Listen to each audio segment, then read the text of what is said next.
मी रमेश मुकादम ग्रामोदय विचार माध्यमातून आज बुद्ध पौर्णिमा याबद्दल बोलण्याचा प्रयत्न करणार. तर व्हिडिओ आवडला तर लाईक करा आणि सबस्क्राईब करा आणि फॉरवर्ड करा. गौतम बुद्धांना चा जन्म ज्या दिवशी झाला त्या दिवशी बुद्ध पौर्णिमा होती.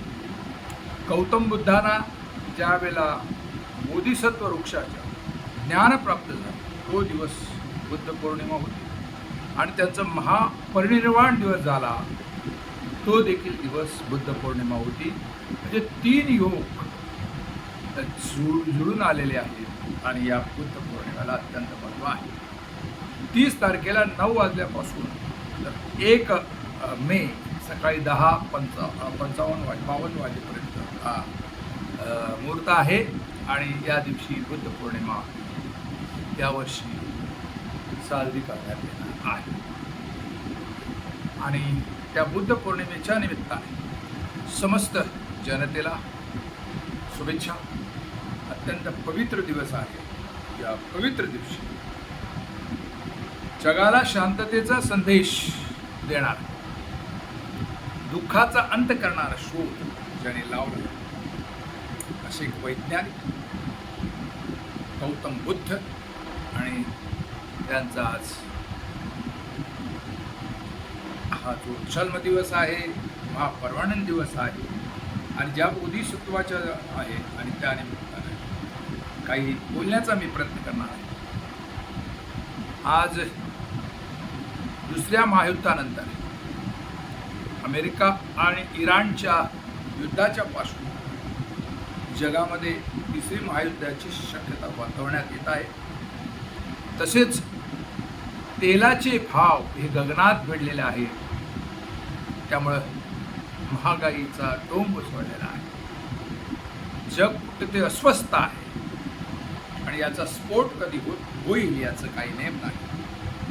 अशा या डोलामायन स्थितीमध्ये गौतम बुद्धांची शिकवण ही अत्यंत मोलाची आहे. हिंसेला या ठिकाणी स्थान नाही. हा मानवताचा एक धर्म आहे.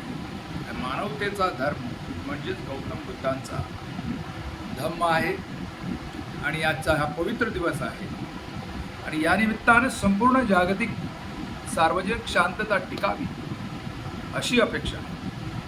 गौतम बुद्ध आणि त्याचा धम्म या संदर्भामध्ये त्यांनी बऱ्याच गोष्टी अशा लिहून ठेवलेल्या आहेत आणि गौतम बुद्धाचा धम्माचा प्रसार सम्राट अशोकाच्या काळात झाला आणि ब्रह्मी लिपीमध्ये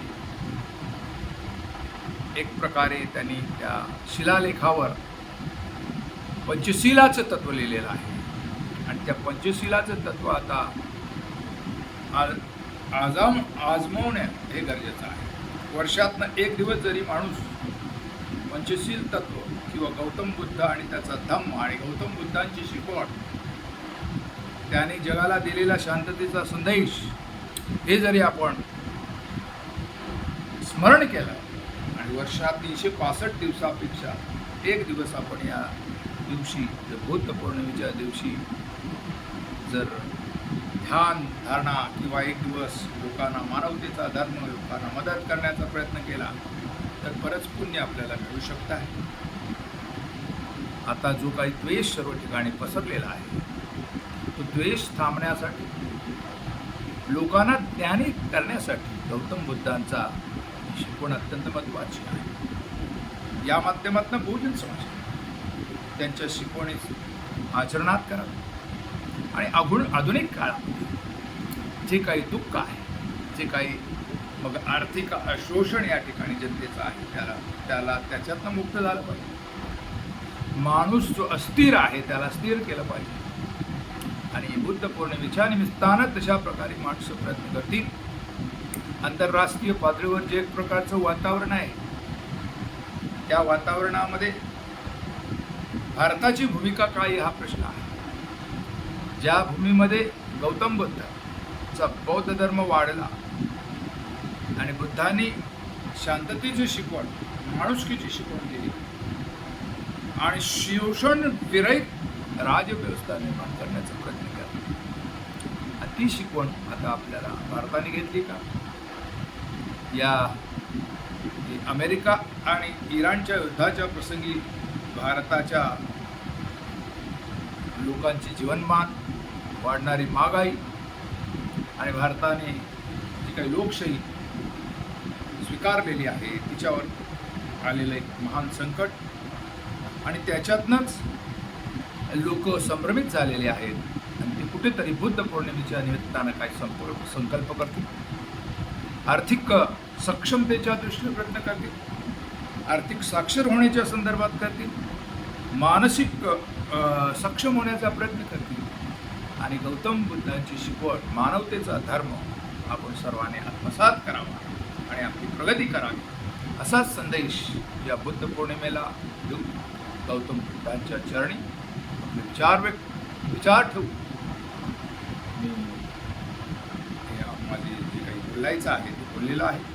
आणि या संदर्भात आपल्याला काय कमेंट्स करायचे असतील ते कमेंट्स करा आणि माझा व्हिडिओ आवडला तर लाईक करा, सबस्क्राईब करा आणि फॉरवर्ड करा. जय हिंद, जय महाराष्ट्र, जय भारत.